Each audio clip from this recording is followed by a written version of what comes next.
get to my first question. Really curious as to where the name Only Jayus came about. Okay, so interesting. Jayus is an Indonesian word for someone so unfunny you can't help but laugh. And I thought it fit my humor pretty well. And it sounded cooler than like my name, so I picked it and ran with it. And it's funny because everybody thinks Jayus is my name. Like, even my girlfriend, before we started like talking, she's like, "Your name's Isabella?" I'm like, "Yeah." She's like, "I didn't know that." And Bella, so it's obviously like I love you. I've been in a rabbit hole of Only Jayus TikToks all morning and feel very intelligent coming out of it. How did it all start for you? I saw that the TikTok you really got into it at the start of 2019, right? Mm-hmm. How did it all start? When did it blow up?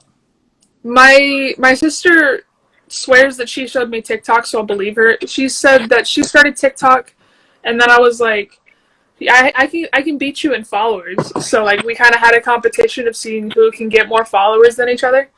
And so I was just constantly making videos. It didn't really blow up until I figured out like what my niche was, and my niche was like education, fun facts, like fast-paced in the mirror type stuff. Yeah. Yeah. I don't know. It was a weird process because like I would make videos that everybody else was making, and then they wouldn't do that well, and then I'd make like a, "Hey, this is how you save money on college books," and then that blew up, and then I made like a fun fact video, and then that blew up, and I was like, okay, I'll keep sticking with this, and then it just all came together. Yeah, I mean, it makes total sense, right? I mean, there's so much just trash on the internet that we're just absorbing all day long, so it's actually quite refreshing when someone can just pack a few little facts, like interesting things into 1 minute. And you're totally right. It's all about sort of like quickness and convenience. So if people are feeling like they're getting something out of your TikToks and it's only taking 40 seconds of their day before they swipe to the next one, like it's a pretty good formula, really. Yeah, and nobody was really doing that when I was on TikTok. I was just talking to somebody at TikTok, like, "Yeah, you were like one of the first people that started doing educational stuff." And I don't remember anybody else really talking in the mirror at the time, too. I don't know. It was just like I got on at the right time, and I started doing something that nobody was really doing. And so that and a little bit of luck helped. Yeah, right. How many TikToks a day do you try and upload, or do you have? I just post once a day. Once a day, right? I like once a day. I post once. I post like once, and then I let the video like see if it does well in the 24 hours, and then I go from there. I feel like if I post more than once a day, I would overwhelm people. Yeah, just too much facts. And, Bella, can you tell me like when you were first starting out and competing with your sister and that? Do you remember the first like video that really like went viral and sort of took you up to the next level? There's probably a couple. There was one video that went really big. It was me talking about how much Bill Gates makes. And there was a website saying spend Bill Gates' money. And so like I bought the Mona Lisa. I bought like 4 or 5 like private jets, and like I just bought tons of stuff, and I'm like, it's not even making a dent, you guys. That's crazy. And that blew up because people made it political, and that was like the first video I remember kind of like, okay, I don't know. It was the first video. And then after that, I did psychology tricks, which blew me up from like 100,000 followers to 1 million in like 6 days. Wow. It blew me up like really quick. So fame came incredibly fast for me.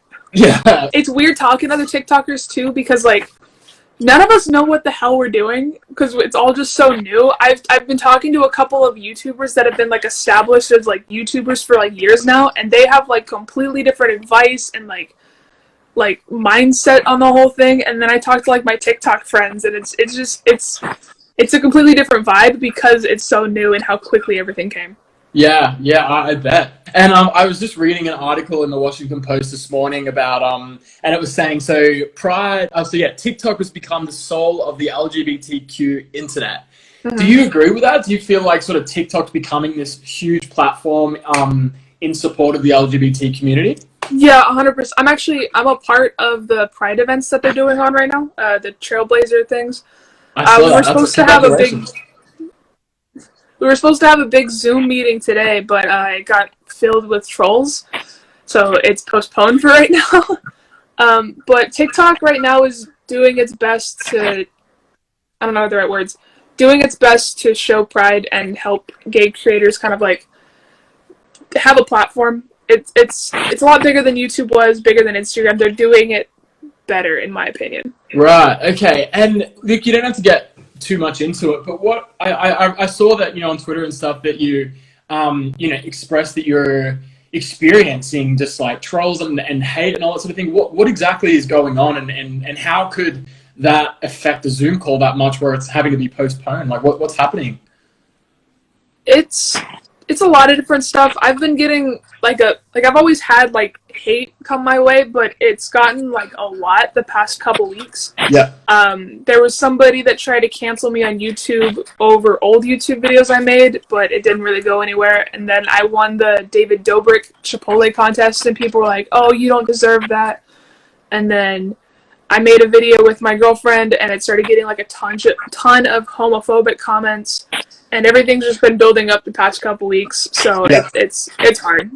Yeah, I bet. It's weird. That's it. I can only imagine, like, as I said, it starts off really great. Your video does well. Mm-hmm. And then all of a sudden you sort of propelled onto this platform where all of a sudden, I don't know, it's like, and I talk to people every week about this, and then it's like all of a sudden I get spoken about like I'm not even a human, or I don't have feelings, and people are they're like, oh, you have a platform, you deserve, you should be able to handle the hate. And it's like, okay, like it's hard. It's like, there's no handbook to kind of like teach you how to deal with this stuff, or like how to deal with fame. You're kind of just expected to figure it out instantly because people like your videos. Yeah, I don't know. I definitely have like nice guy syndrome. Like I would have a really tough time handling that. And it's funny, like some creators are like, yeah, man, it doesn't bother me. Like I've got thick skin now, and I don't care. And I'm always looking at them. I'm like, really though? Like, really, it doesn't bother you, I don't know. I have a really bad habit of reading my comments, so everything everybody says, I usually see and I read and I internalize it. I'm trying to get better at not reading comments, especially with everything going on, but it's a bad habit. Yeah. If you read the comments, you're gonna feel bad about it, but if you don't read the comments, then it's like it's not even there.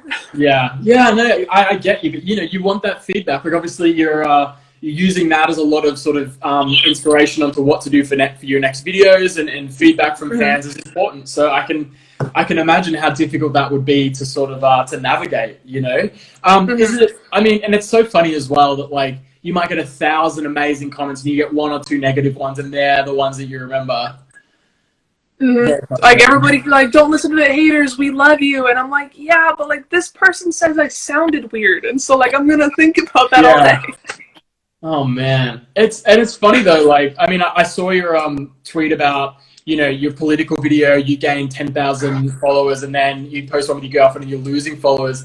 It's funny that for example, this article in the Washington Post saying that TikTok is the platform for LGBTQ positive content, when you're experiencing stuff like that, especially like with the Gen Z community, and how just definitely like open arms and well-rounded they are. I'm just so surprised that you'd be experiencing that on TikTok, It's weird.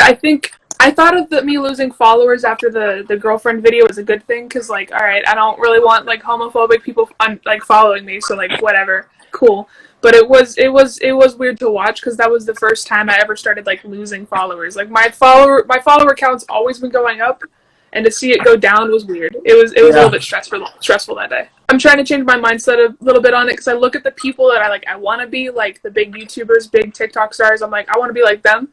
And then I see that they've also dealt with hate, but it just like amplified them even more. So I'm kind of trying to think about hate differently. Yeah.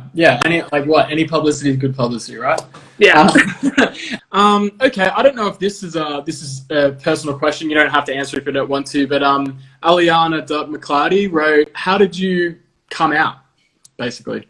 I came out. So I've known I was gay since I was like 4.